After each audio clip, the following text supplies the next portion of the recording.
இந்த வீடியோ பார்க்குற எல்லாருக்கும் வணக்கம். நான் பாரு. என் கூட எனக்கு ரொம்ப பிடித்த 3 நபர்கள் இருக்கிறாங்க. எனக்கு மிகவும் பிடித்த ஒரு டிரெக்டர் இருக்கிறாரு and the team of 2K love story இருக்கிறாங்க. வணக்கம், எப்படி இருக்கீங்க? நான் சூப்பரா இருக்கேன், எனர்ஜெட்டிக்கா இருக்கிறேன். ஏன்னா உங்க ட்ரெய்லரை சுட சுட பார்த்துட்டு இன்னும் எனர்ஜி வந்துருச்சு அப்படின்னு தான் சொல்ல முடியும். சார், இதுதான் முதல் முறை நான் அவங்க கூட பேசுறேன். Always a great fan and high respects to all your films. ஆமா, அந்த ஒரு வாழ்த்துக்களோட சார், உங்களுடைய பில்மோகிராஃபி பார்க்கும்போது சுசீந்திரன் சார் பயங்கரமான படங்கள் அண்ட் ரொம்ப ஆழமான கருத்துக்கள் உள்ள மண் சார்ந்த படங்கள் எடுக்கிற ஒரு நபரா வந்தது. அதுக்கப்புறமேட்டு அப்புறம் பயங்கர ட்ரெண்டியா சார்ட்ட இருந்து செம பிளேவரா படம் வருது அப்படிங்கிற மாதிரி ஒரு ஃபீல் கொடுத்தீங்க. இப்ப இறங்கிடே ஐ எம் த ட்ரெண்டா அப்படிங்கிற மாதிரி போயிட்டு இருக்கு ஜேர்னி. சோ இந்த கிராஃப் நீங்க எப்படி சார் பாக்குறீங்க? கிராஃப் நான் எப்பயுமே நம்மளை சுத்தி நடக்கக்கூடிய கதைகளை போக்கஸ் பண்ணி தான் நான் பண்றேன்.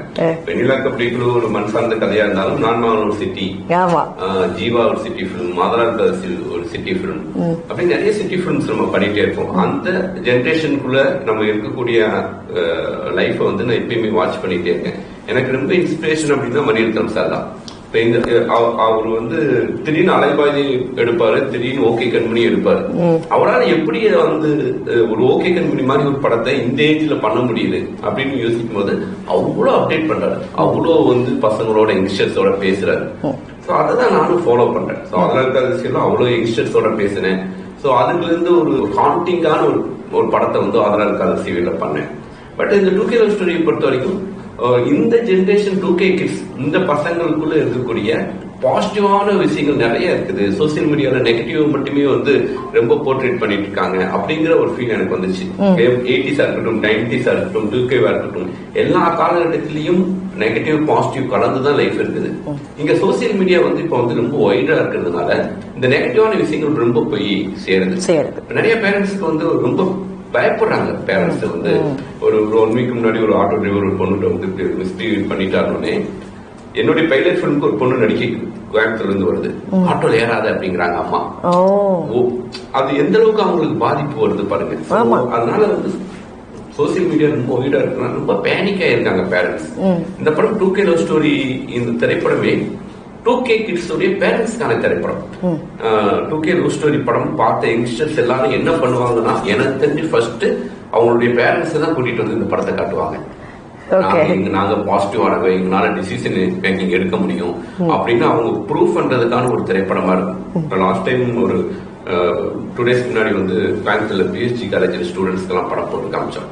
அவங்க எல்லாருமே தேங்க்யூ சோ மச் சார், இப்படி ஒரு கிளைமேக்ஸ் பண்ணதுக்கு. நீங்க என்னுடைய பேரண்ட்ஸ்க்கு இந்த திரைப்படத்தை நான் இப்போ தியேட்டருக்கு கூட்டிட்டு போய் காட்டுவோம் சார் அப்படின்னு அவங்க சொல்லும் போது எனக்கு ரொம்ப சந்தோஷமாயிருச்சு. என்னன்னா நான் எதை நினைச்சு இந்த படத்தை எடுத்தனோ அது அந்த ஸ்டூடெண்ட்ஸே அவங்க வாயால சொல்லும் போது சரி நம்ம ஜெயிச்சிட்டோம். ரொம்ப ஃபன் இருக்கு இந்த படம். பிரேம்லு இந்த படங்கள்லாம் பாத்தீங்கன்னா நிறைய ஃபன் இருக்கும், பயங்கரமான பிளசண்டான ஃபன்னு. அதுக்குள்ள சின்ன ஒரு எமோஷனல் இலையோடுன மாதிரி அப்படி போயிட்டே இருக்கும். ஸோ அதோடைய கிளைமேக்ஸ் ஹாண்டிங்கா இருக்காது, பாசிட்டிவா இருக்கும், ஆனா யூனிக்கா இருக்கும். சூப்பர். சோ அந்த யூனிக்னஸ் சீக்கிரம் நாங்க படத்துல பாக்குறோம். இப்ப ஹீரோ ஹீரோயின் இருக்கிறாங்க. மீனாட்சி அவர்களுடைய படங்கள் நாங்க தொடர்ந்து பார்த்துட்டு இருக்கிறோம். சார் நீங்க லான்ச் ஆறீங்க இல்லையா? சோ எப்படி இந்த கொலாபரேஷன் அண்ட் சார் எப்படி இந்த கதைக்கு நீங்க எப்படி பிளேஸ் ஆனீங்க, அதெல்லாம் பத்தி சொல்லுங்க. சார் பார்த்தது ஒரு ஆக்சிடென்ட்ல தான் மீட் பண்ணோம். யூனிவர்ஸ் ப்ரிப்பேர்டா இருந்தா ஒரு ரைட்டான இடத்துல ஜாயின் பண்ணணும்னாங்களா, அந்த மாதிரி ஒரு ஆக்சிடென்டா மீட் பண்ணோம். பார்த்தோன்னே அப்கோர்ஸ் அண்ணன் நிறைய படங்கள் பார்த்து பிரம்மேஷி போயிருக்கிறோம், நான் மகானன்ல, வெண்ணிலா கபடி கூட, முக்கியமா ஜீவாலாம் எனக்கு ரொம்ப close to my heart. So 8 பார்த்த ஒரு நபரை கிட்ட பார்க்கும்போது அந்த மீட்டிங் ஃபர்ஸ்ட் மீட்டிங் அப்ப ரொம்ப நர்வஸா இருந்துச்சு. பட் அதெல்லாம் விட்டுட்டு வளரிட்டாங்க. சார் ஃபேன் சார், இப்படி சார் மீட் பண்ணிட்டு இருந்தோம். அண்ணன் சொல்லலாம்னு நினைக்கிறேன், அவர் சித்தர் மாரி தான் இருப்பார், அப்படியே உட்கார்ந்து இருப்பார், அப்படியே பார்த்துட்டே நான் தான் பேசிட்டு இருந்தேன் நிறைய. அப்புறம் நம்பர் எக்ஸ்சேஞ்ச் பண்ணிட்டோம், வி ஆக்சுவலி கான். அப்புறம் அண்ணன் ஏதோ தெய்வத்தனமா அண்ணனுக்கு சொல்லி அது என்ன படம் பண்ணலாம்டா அப்படின்னு சொல்லியிருந்தாரு. கதை கேட்டுட்டு சொல்லுங்க அப்படின்னு சொன்னாரு. சார் நான் பண்றேன் சார், வாய்ப்பு கிடைச்சாலே அதெல்லாம் கேட்கல சார், நீங்க படம் பண்றீங்கன்னா நான் இருக்கேன் பெரிய விஷயம் அப்படின்ட்டு வந்துட்டேன். இல்ல அதெல்லாம் இல்ல பிரதர், நீங்க வந்து கேட்டுட்டு சொல்லுங்கன்னாரு. அண்ணன் கதை சொல்லும் போதெல்லாம் எனக்கு வந்து காதல கதையெல்லாம் இல்ல, அந்த டைரக்டர் பக்கத்துல உட்கார்ந்து இருக்கிறோம், அவர்கிட்ட கதை கேட்டுட்டு இருக்கிறோம். அப்புறம் அந்த ட்ரீம் எல்லாம் போயிட்டு இருக்குது, அந்த ஃபீல்ட்ல இருந்தேன். So I'm very lucky to be launched by a fantastic technician, very experienced. சாரும் சரி, இமான் சாருமே சரி, எக்ஸ்பீரியன்ஸ்ட் அண்ட் குட் டெக்னீஷியன். அதை தாண்டி 2 பேருமே வெரி ஹம்பிள் ஹியூமன் பீயிங். அவங்க மூலியமா லான்ச் ஆகிறது வந்து ஐம் சோ பிளெஸ்ட் அண்ட் லக்கின்னு நான் ஃபீல் பண்றேன். சூப்பர். சோ மீனுமா, எப்படி உங்க கதாபாத்திரம் வந்திருக்கு? ஏன்னா சாருடைய படங்கள்ல வந்து பெண்களுக்கான கதாபாத்திரம் வந்து ஒரு யூனிக்னஸ் வந்து இருக்குன்னு தான் சொல்ல முடியும். சோ உங்களுடைய கேரக்டர் எப்படி வந்திருக்கு and how is this association?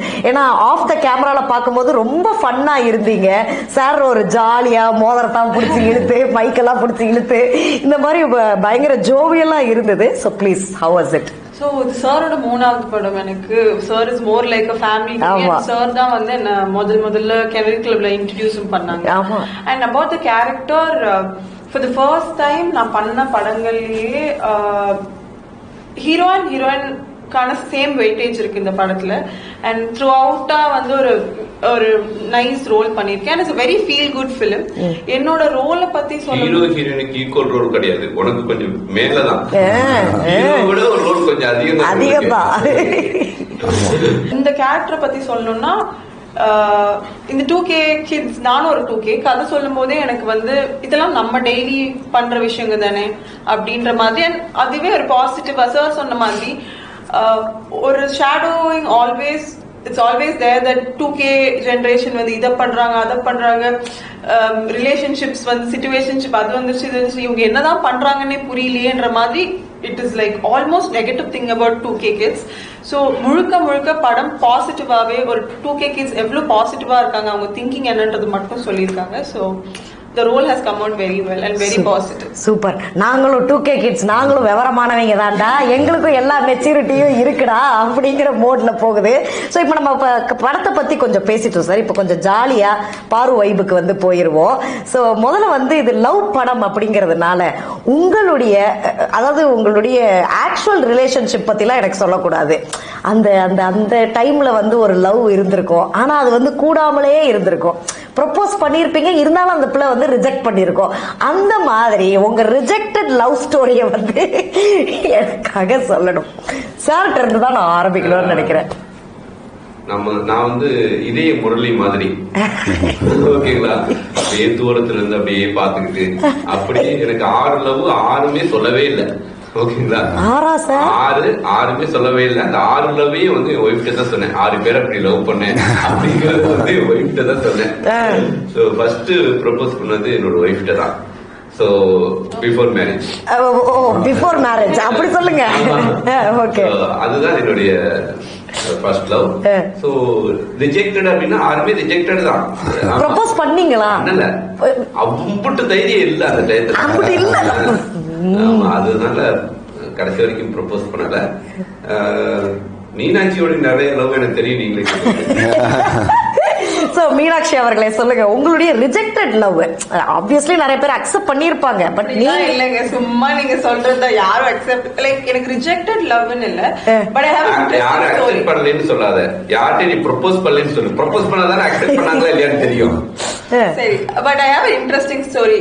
நமக்கு சின்ன வயசா இருக்கும்போது, அது நான் சொல்றது 4th 5thல இந்த பாருங்க, அந்த ஹீரோயின்ஸ்லாம் இந்த கதை சொல்றாங்க. 4ஆம் கிளாஸ்ல நான் இன்ட்ரெஸ்டிங்கா தான் இருக்கும். சரி சொல்லுங்க. ஒரு பையனை நம்மளுக்கு பிடிச்சிருக்கோம், அது லவ் எல்லாம் இருக்காது, நம்ம அண்ணாடு கூட அவங்களை கூட்டு போவோம். பட் அந்த பையனை நம்மளுக்கு ஏதோ பிடிச்சிருக்கும். அவர் என்னோட பஸ்மேட் வேற, அவர் 12th படிச்சுட்டு இருந்தாரு.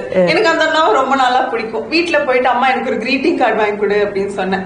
ராஹத் பிளாசா தெரியும்ல, அப்பெல்லாம் அங்க like Rahat plaza like flowers and greeting card. நான் மதுரைக்காரிங்க, எனக்கு தெரியலங்க. சொல்லுங்க. அங்க போய் ஒரு greeting card வாங்கிட்டு நான் போய் அந்த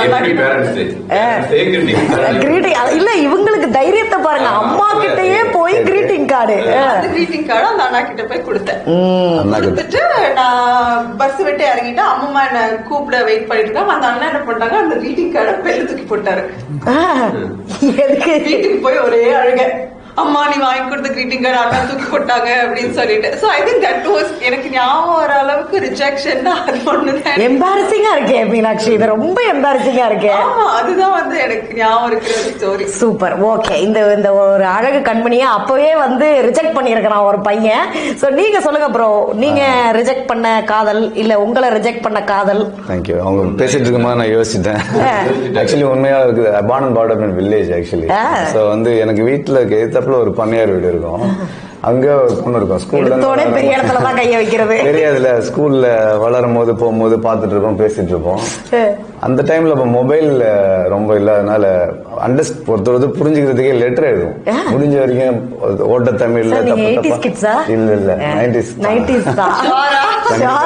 இருந்தாலும் வில்லேஜ்ல இருந்ததுனால அப்பெல்லாம் ரீச் ஆகல மொபைல். அப்படி. ஆமா, அதனால லெட்டர் எழுதுறது ஈஸி. இன்னொன்னு உங்களுக்கு கிரியேட்டிவிட்டி வரும். லவ் லெட்டர் எழுதும்போது புரிஞ்சுக்கிற இடமா எழுதுவோம். ஆனா அது பதுக்கி வைக்கிறது கூட இடம் இருக்காது லெட்டர்லாம். அப்ப என்ன பண்ணுவோம், நானு ஒரு இடத்துல பதுக்கி வச்சிருந்தேன். அப்ப சரி பொங்கல் வந்துச்சு, பொங்கலுக்கு மறுநாள் ப்ரொபோஸ் பண்ணிடலாம். ஏன்னா மாட்டு பொங்கல் அன்னைக்கு எல்லாரும் கோயிலுக்கு எல்லாம் போவோம்ல. அப்ப இந்த தடவை ப்ரொபோஸ் பண்றேன்டா, 3 பொங்கலா லவ் பண்றோம் அப்படின்னு நினைச்சிருந்தேன். அப்ப வந்து போகிக்கு முன்னாடி இப்போ ஒட்டர் அடிப்பாங்களா வீட்டுல, எங்க அம்மா வந்து ஏறி ஒட்டர் அடிடான்னு சொல்லிட்டு நாங்க ஒட்டர் அடிச்சுட்டே இருந்த பாருங்க. எல்லாம் ஓட்டு மேல சரி வச்சிருந்தேன், எல்லாம் கொட்டிடுச்சு. அதை எடுத்து பார்த்தாங்க, கவிதையெல்லாம் பார்த்துட்டு செம்ம கோபமா ஆயிட்டாங்க. எடு வழக்கமா எடுத்துட்டு என்ன அடிக்க வராங்கன்னு பார்த்தா நேரம் அவங்க வீட்டுக்கு, பொண்ணு வீட்டுக்கு போயிட்டாங்க.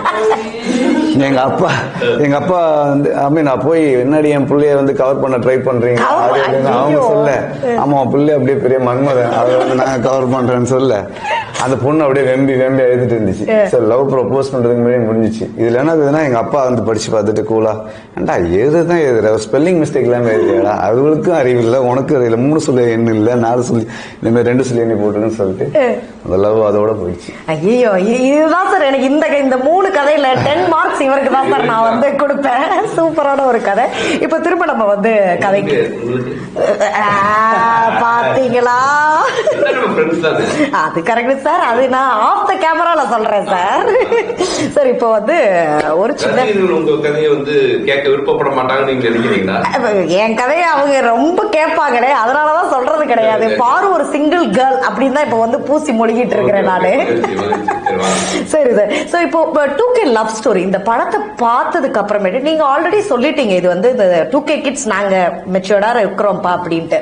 பட் இருந்தாலும் அங்க ஒரு இப்ப அந்த படத்துல வந்து நிறைய விஷயங்கள் காட்டியிருக்கீங்க, இந்த மாதிரி ஃப்ரெண்ட்ஸ் வித் பெனிஃபிட்ஸா இருக்கட்டும், வாட் எவர்.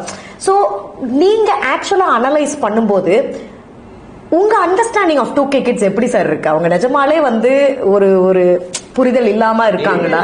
சொல்றேன், நான் எல்லா காலகட்டத்திலையும் புரிதல் இல்லாம ஒரு பெர்சன்டேஜ் இருப்பாங்க. அதே மாதிரி இந்த 2K கிட்ஸ்களும் புரிதல் இல்லாமலேயே இருக்காங்க. ஆனா மொத்த பேரும் புரிதல் இல்லாம இருக்கிறாங்கிற ஒரு பாயிண்ட் ஆஃப் வியூ இருக்குல்ல, அதுதான் தப்பு நான் சொல்றேன். நான் மொத்த பேரையும் பாசிட்டிவ் நான் சொல்ல வரல, புரிதல் இல்லாமையும் இருக்காங்க. ஆனா புரிதலோடு இருக்க மக்களை ஏன் வந்து நீங்க அண்டர்லைன் பண்ண மாட்டேங்கிறீங்க? அதுதான் நம்ம இந்த கதையில சொல்லியிருக்கோம். இந்த படம் use certificate, clean use certificate. அங்கங்க இந்த பசங்க யூஸ் பண்ணக்கூடிய வார்த்தைகள் வருமே தவிர அந்த மாதிரி கிளீனான ஒரு மாதிரி அந்த மாதிரி ஷார்ட்ஸ் எதுவுமே இந்த படத்துல வராது. இந்த படத்திலேயே வந்து ஃப்ரெண்ட்ஷிப் பெனிஃபிட்ங்கிற ஒரு வார்த்தைக்காக மட்டுமே US7 கொடுத்தாங்க. ஓகேங்களா, அந்த ஒரு வார்த்தையை மீட் பண்ண சொன்னாங்க. 3 இடத்துல இருந்துச்சு. இல்ல பரவாயில்ல, இது இந்த பசங்க பயன்படுத்தக்கூடிய வார்த்தையை அதை நம்ம தூக்க வேணாங்கிறதுக்காக அதை வச்சுட்டேன். மற்றபடி படம் ரொம்ப கிளீனா ஃபேமிலியோட பாக்குற மாதிரி இருக்கும். குழந்தைகளுக்கு அது என்னன்னு புரியாது. அதனால கண்டிப்பா வந்து எல்லாருக்குமே வந்து ஒரு ஃபேமிலியோட பார்க்கக்கூடிய ஒரு பிளசன்டான ஒரு படம் தான். Okay okay done sir. இப்போ ஒரு சில வார்த்தைகள்லாம் இப்ப 2K கிட்ஸ் மத்தியில வந்து இருக்குது. அது இப்ப அது டக்குன்னு வார்த்தைகள் வரமாட்டேங்குதுன்னு வச்சுக்கோங்களேன். இந்த ஃபிளிங்னு சொல்லுவாங்க, அந்த மாதிரி ஒரு சில டேர்ம்ஸ் கேட்டு வியந்தது உண்டா? ஓ இப்படிலாம் வேற பண்றாங்களா அப்படின்னு சொல்லிட்டு நீங்க ரிசர்ச் பண்ணதுல நிறைய கண்டுபிடிச்சிருப்பீங்க. அப்படி ஆளுக்கு ஒரு டேர்மை பத்தி சொல்ல முடியுமா? ஏன் வேண்டாங்கிறன்னா அந்த டேர்ம்ஸ்ல இருக்கக்கூடிய பிரச்சனை இருக்குதுல்ல, அந்த பிரச்சனையை வந்து நம்ம வந்து இப்பவும் இந்த இன்டர்வியூ மூலமாவும் அந்த பேரண்ட்ஸ் ஒரு பயத்தை நான் கிரியேட் பண்ண வேண்டாம். ஓகேங்களா? இப்படி எல்லாம் வேர்ட்ஸ் இருக்குது, இப்படி எல்லாம் இந்த பசங்க, இந்த ஜெனரேஷன் பசங்க இப்படியான ஒரு ரிலேஷன்ஷிப்ல எல்லாம் இருக்கிறாங்க. அது எதுக்கு நெகட்டிவா போயிட்டு, புரியுது, பாசிட்டிவான விஷயங்களை நம்ம போக்கஸ் பண்ணுவோம். நீங்க மொபைல்ல ஒரு பாசிட்டிவான விஷயத்தை தேடினீங்கன்னா திரும்ப திரும்ப அந்த பாசிட்டிவான வீடியோஸ் வந்துட்டே இருக்கும். கரெக்ட். சச்சின் டெண்டுல்கர் பத்தி தேடினா சச்சின் டெண்டுல்கர் வந்துட்டே இருக்கும். நீங்க என்ன மொபைல்ல தேடுறீங்களோ அதுதான் உங்களுக்கு விழுந்துட்டே இருக்கும். அதே மாதிரி நெகட்டிவான ஒரு வீடியோ தேடுறீங்கன்னா நெகட்டிவான வீடியோஸ் உங்களுக்கு வந்துட்டே இருக்கும். சோ இது மோனலிசா ஓவியம் மாதிரி தான். சோ நம்ம என்னவா பாக்குறோங்கிற ஒரு விஷயம் இருக்குதுல்ல, அதுதான் நமக்கு வந்து இங்க வந்து கிடைக்குது. அதனால நம்ம பாசிட்டிவாவே அவங்கள பார்ப்போம். தயவு செஞ்சு பேரண்ட்ஸ் வந்து பிலீவ் பண்ணுங்க, லவ் பண்ணியா வந்து தைரியமா சொல்லுங்க, சுதந்திரத்தை கொடுங்க, அவங்களுக்கு டிசிஷன் மேக்கிங் கொடுங்க. வாழ்க்கையில அவங்க டிசிஷன் மேக்கிங் கொடுக்காம உங்க கைக்குள்ளே வச்சுட்டீங்கன்னா கல்யாணத்துக்கு அப்புறம் அவங்களால எப்படி ஹேண்டில் பண்ண முடியும்? கரெக்ட். அதனால நான் வந்து அவங்கள வந்து பிலீவ் பண்ணுங்க, பயங்கரமா அன்பு செலுத்துங்க, நிறைய டைம் ஸ்பெண்ட் பண்ணி பேசுங்க. ஒரு நாளைக்கு அட்லீஸ்ட் ஒரு 2 hours பேசுங்க. கண்டிப்பா அந்த பொண்ணு லைஃப்ல என்ன நடந்தாலும் உங்கள்கிட்ட ஷேர் பண்ணுவா. அதே மாதிரி அவங்களுடைய க்ளோஸ் ஃப்ரெண்டுன்னு ஒரு பொண்ணு இருப்பா, க்ளோஸ் ஃப்ரெண்டுன்னு ஒரு பையன் இருப்பான், அந்த பையன்கிட்டே பேசுங்க. சோ அவன் கரெக்டா ஒரு அப்பா அம்மா மேல இந்த அளவுக்கு பிலீவ் வச்சிருக்காங்க, நீ ஒரு இப்படி அப்பா அம்மாவுக்கு தெரியாம இப்படி ஒரு விஷயம் பண்றது தப்பு, நீ அப்பா அம்மா சொல்லு, இல்ல நான் அங்கிள்கிட்ட சொல்லு, இல்ல நான் அங்கிள்கிட்ட நான் சொல்றேன் அப்படின்ட்டு ஒரு அவங்க பண்ற தப்ப கூட அவங்க ஃப்ரெண்டு போய் சொல்றதுக்கான ஒரு வாய்ப்பும் இருக்கு. அதனால நம்ம பொண்ணு நம்ம எந்த அளவுக்கு வந்து ஒரு அஃபெக்ஷன் வச்சிருக்கோமோ அதே அஃபெக்ஷன் வந்து நம்ம பொண்ணுக்கு கூட இருக்கக்கூடிய ஒரு ஃப்ரெண்டுகள் கேரக்டர் மேலேயும் ஒரு அஃபெக்ஷன் வைக்கணும். சோ கண்டிப்பா இது வந்து 2 பேரண்ட்ஸுக்குமே நல்லது. அதனால வந்து we talk to positive things. அது மட்டும் தான் நான் நிறைய இன்டர்வியூல அதான் சொன்னேன், நிறைய பாசிட்டிவ் இருக்குதுங்க, பாசிட்டிவ் பத்தி பேசுவோம். Positive, okay, ton. இன்டர்நெட்டே வந்து ஆல்ரெடி டாக்ஸிக்கா இருக்குது, நம்மளும் எதுக்கு அதுல ஃபியூவல் ஆட் பண்ணிட்டுன்னு சொல்லிட்டு. So Meenakshi and the hero உங்க 2 பேருக்குமே வந்து அந்த கெமிஸ்ட்ரி ஒர்க் அவுட் அப்படிங்கிறது. கெமிஸ்ட்ரி எல்லாம் வேணாங்க, பிசிக்ஸும் வேண்டாமா? பிசிக்ஸ் கெமிஸ்ட்ரி எல்லாம் வேண்டவே வேண்டாம். வார்த்தையை கேட்டு கேட்டு நானும் மீனாட்சி ஜெயவீர்ல டயர்ட் ஆயிட்டோம். ஏதாவது ஒரு வார்த்தை கேட்பீங்க. ஓகே, புதுசா நான் கேக்குறேன். Okay sir. சோ இப்போ ஒரு பக்கம் வந்து ஹீரோயின் ஹஸ் ஆல்ரெடி டன் ஒரு சில படங்கள், அண்ட் சாருடைய வளர்ப்புல வந்த ஒரு ஹீரோயினே சொல்லலாம். அண்ட் நீங்க வந்து அப்படியே ஃப்ரெஷ்ஷா வந்து லான்ச் ஆறீங்க. சோ 2 பேருமே 2 பேர்கிட்டயும் வந்து கத்துக்கிட்ட ஒரு சில விஷயங்கள் வந்து இருக்கும் இல்லையா? நீங்க அவங்கள்ட்ட நோட் பண்ணதா இருக்கட்டும், இல்ல அவர் வந்து பரவாயில்லையே எடுத்தோடனே ஒரு விஷயத்த வந்து புடிச்சுட்டாரே கப்புன்னு அப்படிங்கிற ஒரு விஷயம் இருக்குல்ல, அது என்னன்னு சொல்ல முடியுமா ப்ளீஸ்? இல்ல, ஃபர்ஸ்ட் டே ஷார்ட் வைக்கும் போது தான் மீனாட்சி சார் இன்ட்ரோடியூஸ் பண்ணாரு. இன்ட்ரோடியூஸ் பண்ணும் போதே சார் சொன்னது, டே அவ வந்து என் பொண்ணு மாதிரி பாத்துக்க அப்படின்னு தான் சொல்லி இன்ட்ரோடியூஸ் பண்ணாரு. அதான் எனக்கு வந்து அவர் சொல்றதெல்லாம் காதல விழுது. இருந்தாலும் நமக்கு ஷார்ட் என்ன வைக்க போறாங்க, நிக்க போறோமா, ஷோல்டர்ல ஃப்ரெண்ட் மாதிரி கை போடணும், அதெல்லாம் இருந்துச்சு. பட் மீனாட்சி ப்ரோ வந்து வெரி ஃப்ரெண்ட்லியா மேக் மீ அவங்க ப்ரோ தான் ஆக்சுவலா, அவங்க வைபே ப்ரோ தான். வந்தோடனே வாங்க ப்ரோ, நமக்கு வந்து மேக்கப் போடுறது அதெல்லாம் அந்த அளவுக்கு தெரியாது அந்த டைம்ல. ஃபர்ஸ்ட் டேல டென்ஷன், நர்வஸ் வேற. அவங்களுக்கு வரும்போதெல்லாம் ப்ரோ அவங்களுக்கு காமியே, அவங்க மிரர்லாம் நமக்கு காமிச்சு ஒரு கம்ஃபர்ட் ஜோன் வரும்ல, அது மாதிரி பாத்துக்கிட்டாங்க. ஸோ ஃபர்ஸ்ட் 2-3 டேஸ்லயே ஈஸியா மிங்கிள் ஆயிடும். ஐ திங்க் ஃபர்ஸ்ட் ஷார்ட்டே வந்து பைக் ரைடு மாதிரி ஒன்று இருந்துச்சு. அந்த ரைட்லயே நாங்க எதாவது பேசிக்கிட்டே போற மாதிரி சீன் வேணும். ஸோ என்னை பத்தி எல்லாமே நான் அவங்கள்ட்ட அந்த பைக் ரைட்லயே சொல்லிட்டு நினைக்கிறேன். கரெக்டா, நான் இப்படி ஆஸ்திரேலியால வந்தேன். சார் வந்து சார் கேமரா வச்சுட்டு வெயிட் பண்றாரு, நாங்க பேசிக்கிட்டே போயிட்டோம். டே எங்கடா போயிட்டீங்க, இங்க வாங்கடா திரும்பி அப்படின்னு போய் அட்ரஸ் தெரியாம திரும்பி ஒரு 5 நிமிஷம் கழிச்சு சுத்திட்டோம்.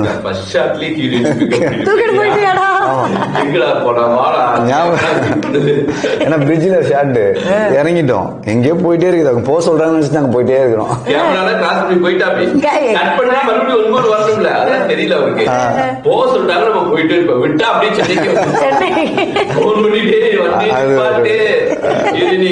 போகாத அப்படிதான் டே எங்கடா போனீங்க, வாங்க திரும்பி வாங்கல 2 பேரும். சரி அப்புறம் வந்தோம். சோ ஃபன்னா இருந்துச்சு.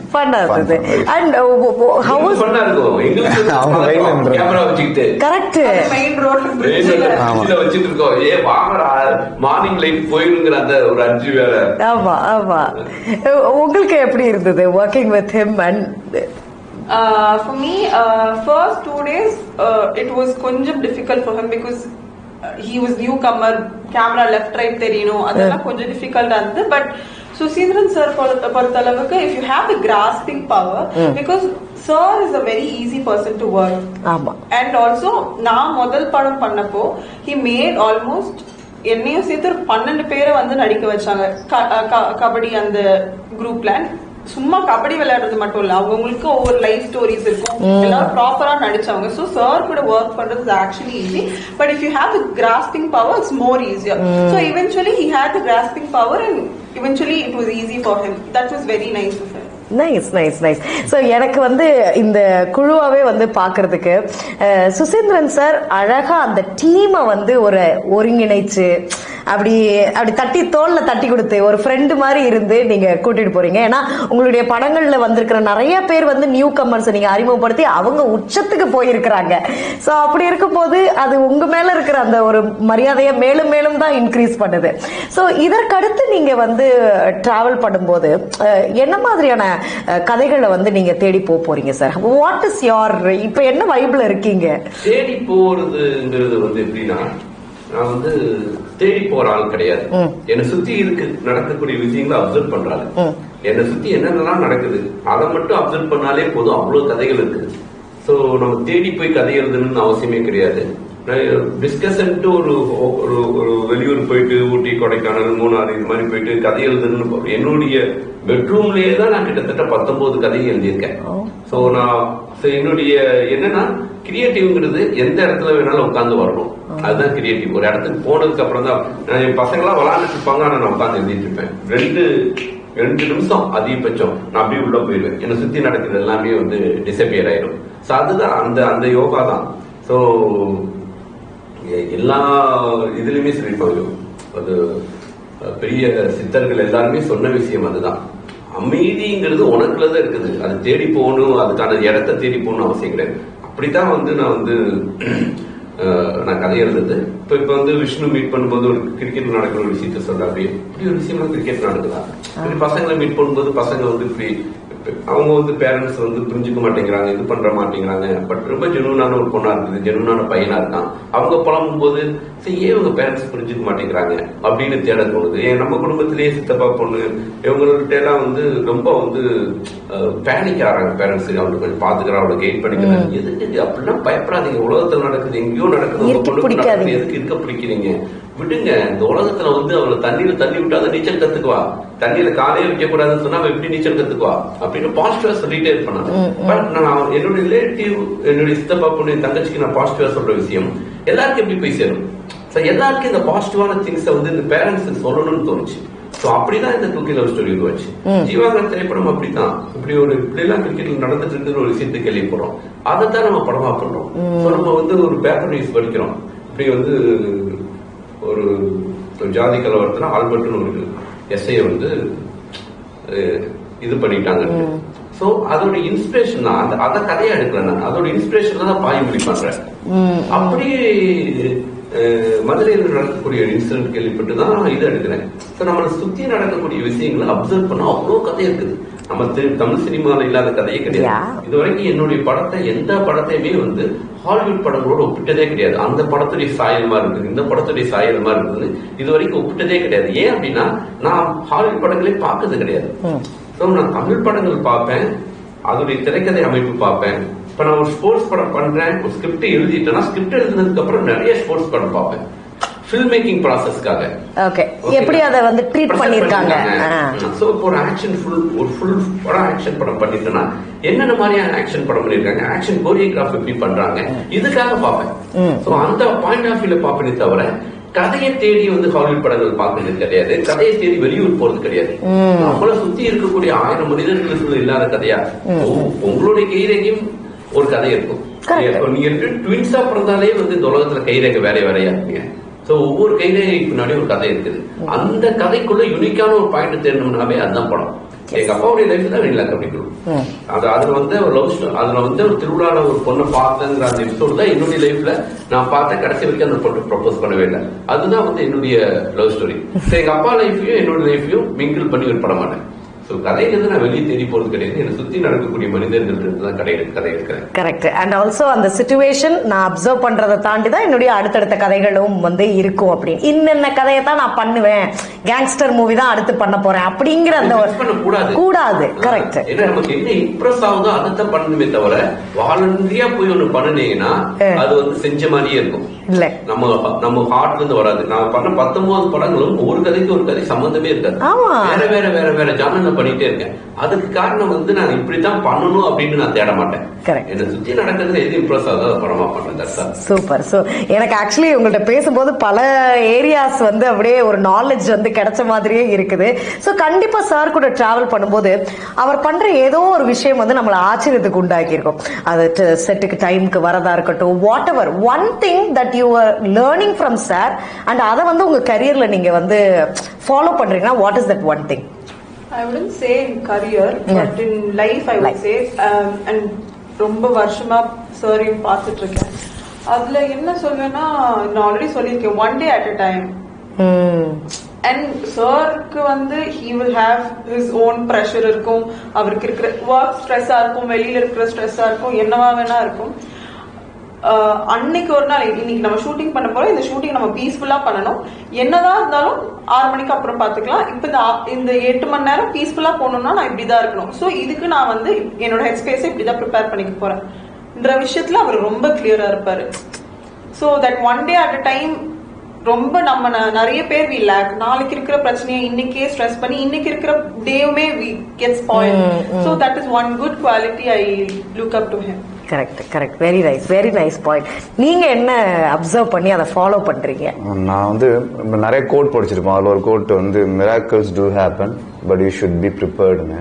அது வந்து அவர் உருவத்துல பாக்குறேன் நான். ஏன்னா அவர் வந்து எப்போதுமே பாசிட்டிவ் தான், மிஸ்டர் பாசிட்டிவ். அது வந்து எப்படின்னா ஒரு விஷயத்துல ஒண்ணுமே இருக்காது, டேய் நீ ப்ரிப்பேர்டா இருங்க அது நடக்கும், நீ ரெடி ஆயிட்டீங்கன்னா பிரபஞ்சம் அவனை கொடுக்கும்ன்றத நம்ம இங்கிலீஷ்ல பாக்குறோம். அவர் வந்து தமிழ் அவர் ஃபாலோ பண்ற டே டு டே லைஃப்ல, not only in cinema, day to day life, personal life எல்லாமே அதான் பிலீவ் பண்றாரு. அது பிராக்டிக்கலா இந்த ப்ராஜெக்ட்டுக்கு நடந்துச்சு. நாங்க 2 பேரும் மீட் பண்ணும்போது ப்ரொடியூசர் யாரும் தெரியாது. ஆனா எப்படின்னா, நீ வெயிட் பண்ணு, படம் ஆரம்பிக்கிறோம், டேட் எல்லாம் சொல்லிட்டாரு, 1ஆம் தேதி டேட்ல பூஜை போடுறோம், 1ஆம் தேதி ரிலீஸ் ஆகுது, நவம்பர் சென்சார் வந்து இந்த டேட்ல எடுக்க போறோன்ட்டு. அதே மாதிரி ஒரு 10 days கழிச்சு ப்ரொடியூசர் வந்தாங்க, டக்குன்னு அதே டேட்ல பூஜை போடுறோம். என்ன சென்சார் மட்டும் ஒரு 10 days முன்னாடி எடுத்துட்டாரு, அதே டேட்ல வரல, மத்த எல்லாம் கட நடக்கும். So the moment you started thinking என்ன போல் வாழ்க்கை அப்படின்னு சொல்லலாம். ஆனா அவர் ஜென்ரலாவே வெரி ஹம்பிள், யார் என்ன சொல்றாங்க அது இதெல்லாம் அவர் பாதிக்காது. ஒரு கதை எழுதும் போது எப்படி டக்குன்னு ஒரு 2 நிமிஷத்துல உள்ளார போறாரோ, அவர் லைஃப்ல அவரை சுத்தி நடக்கிற விஷயங்கள் மட்டும்தான் அவர் பாக்குறாரு. அவங்க என்ன சொல்றாங்க, இவங்க என்ன செய்யறாங்க, எதுவுமே செய்யல. ஸோ அந்த விஷயத்துல நான் ஒரு 10% ஃபாலோ பண்ண கூட நான் ஓரளவு எங்கேயாவது வருவேன்னு நினைக்கிறேன். சூப்பர். அண்ட் சார், இந்த கதையில இந்த படத்துல வந்து இன்னொரு முக்கியமான நபர் அவர்கள் டீமான் அவர்கள் இருக்கிறாங்க. சோ ப்ளீஸ், அந்த ரிலேஷன்ஷிப் வந்து ஹஸ் ஆல்வேஸ் பீன் சக்சஸ்ஃபுல்.